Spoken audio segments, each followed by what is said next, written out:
ইয়া যাল জালালি ওয়াল ইকরাম, এটা একটা জিকির। আল্লাহ তাআলাকে ডাকা, আহ্বান করা, এটাই জিকির।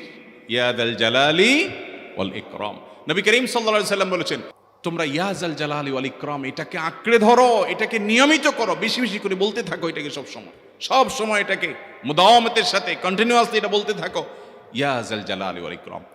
অনেক উলামায়ে কেরাম, মুহাদ্দিসিনে কেরাম ইয়া যাল জালালি ওয়াল ইকরাম কেন নবীজি এত বেশি বলতে বলেছেন, এটার মাধ্যমে আমাদের লাভটা কি, এর ব্যাখ্যা করতে গিয়ে বলেছেন, ইয়া যাল জালাল মানে হলো হে মহান মহান বড়ত্বের অধিকারী, হে জালালের অধিকারী, হে জালাল।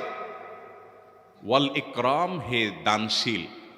তাহলে প্রথম বাক্যে আল্লাহর বড়ত্বের কথা স্বীকৃতি দিয়ে প্রশংসা করা হয়, আর দ্বিতীয় বাক্যে হে দানশীল বলে আল্লাহ তাআলার কাছ থেকে চাওয়া হয় যে আপনি যেহেতু দানশীল এবং আপনি যদি মহান, অতএব আপনি আমাকে দান করেন। এটা ডাকলেই, আল্লাহকে এই বলে ডাকলেই চাওয়া হয়ে যায়।